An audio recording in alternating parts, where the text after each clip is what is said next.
হয়েছে যে আজকে আসলে ক্রিকেটের জয় হয়েছে, সবকিছু ছাপিয়ে ক্রিকেটের জয় হয়েছে। কারণ এরকম একটি প্রতিদ্বন্দ্বিতাপূর্ণ খেলা আমরা উপভোগ করেছি এখানে। মাত্র 4 রানে যেখানে জয় পরাজয় নির্ধারণ হয়েছে, নিঃসন্দেহে ওই ম্যাচটাতে অনেক বেশি প্রতিদ্বন্দ্বিতা ছিল। আমরা এটাই দেখতে চাই।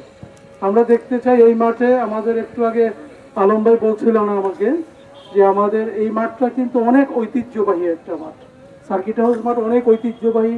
এই মাঠে আমাদেরকে স্মৃতিধন্য হলো এই মাঠ আমাদের জাতির পিতার জ্যেষ্ঠ যে ছেলে শেখ কামাল এখানে খেলে গেছেন ক্রিকেট। উনি যখন ঢাকা বিশ্ববিদ্যালয়ের স্টুডেন্ট ছিলেন, ওই ঢাকা বিশ্ববিদ্যালয়ের ক্রিকেট দলের উনি মানে হিসাবে দল নেতা হিসেবে উনি কিন্তু এখানে খেলে গেছেন এই মাঠে। সেই মাঠে আজকে তোমরা খেলেছো, সুতরাং এটা অনেক গর্বের বিষয় আমরা মনে করি।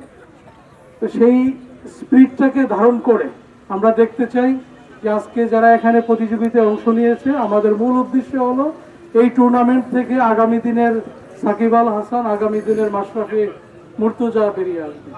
ঠিক আছে, ইতিমধ্যে বলেছে এখানে যে আমাদের ময়মনসিংহের অনেক ক্রিকেটার রয়েছে, মাহমুদুল্লাহ রিয়াদ থেকে শুরু করে আমাদের অনেক ক্রিকেটার রয়েছে যারা জাতীয় পর্যায়ে পূর্বেও নেতৃত্ব দিয়েছে, এখনো নেতৃত্ব দিচ্ছে। তো আমরা দেখতে চাই ময়মনসিংহ বিভাগের থেকে বাংলাদেশের জাতীয় দলে তারা নেতৃত্ব দিবে। পুরো আমাদের ফুটবলও আমরা দেখেছি, নারী ফুটবলে তোমরা জানো যে নারী ফুটবলে কিন্তু আমাদের ময়মনসিংহের শুধু কলসিন্দুর গ্রাম দুবাউরা, সেখানে 8 জন প্লেয়ার ছিল, যেটা সাফ উইমেন চ্যাম্পিয়নশিপে। সুতরাং আমরা এই জয় যাত্রাটা অব্যাহত রাখতে চাই।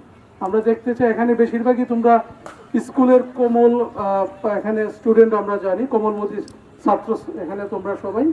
তো তোমাদের প্রতি আমার অনুরোধ হলো যে এই পড়াশোনাটা ঠিক রেখে তোমাদেরকে অবশ্যই খেলাধুলাটা করতে হবে, পড়াশোনাটা বাদ দিয়ে না। ঠিক আছে, কারণ আমাদের জাতীয় দলের যারা প্লেয়ার তারা কিন্তু অনেকেই আমাদের ঢাকা ইউনিভার্সিটি, জাহাঙ্গীরনগর বিশ্ববিদ্যালয় অনেক স্টুডেন্ট। তো তারা কিন্তু পড়াশোনাটা ঠিক রেখেই তারা খেলাধুলাটা চালিয়ে গেছে। তো আমরা এটা দেখতে চাই যে তোমরা পড়াশোনাটাও ঠিক রাখবে, পাশাপাশি খেলাধুলাটা এগিয়ে নিয়ে যাবে।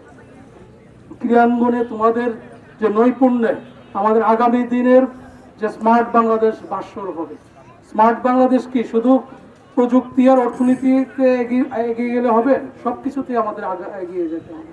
আমাদেরকে ক্রীড়াঙ্গনেও কিন্তু স্মার্ট হতে হবে, এগিয়ে যেতে হবে। এবং সেটা আমরা দেখতে চাই সারা বিশ্বের বুকে। আমাদের আজকের দিনের অনূর্ধ্ব-16রাই আগামী দিনের সারা বিশ্বব্যাপী তারা বাংলাদেশের পতাকাকে তারা উজ্জ্বল করবে। বাংলাদেশের একজন ব্র্যান্ড অ্যাম্বাসেডর হিসেবে তারা সারা বাংলাদেশকে সারা বিশ্বের নিকট তারা মাথা উঁচু করে তারা পতাকা তুলে ধরবে, এই আশাবাদ ব্যক্ত করে। আর আমি সর্বশেষ সবার উদ্দেশ্যে যেটা বলতে চাই যে আমি জেলা পুলিশ সুপার হিসেবে ময়মনসিংহের ক্রীড়ার উন্নয়নে, ক্রীড়ার ক্ষেত্রে আমি যে কোনো সময় যে কোনোভাবে হোক আমি সবসময় পাশে আছি, সবসময় আমি পাশে থাকবো। ক্রীড়াঙ্গনের উন্নয়নের জন্য আমি নিজেকে যদি নিবেদিত করতে পারি, আমি নিজেকে ধন্য মনে করব।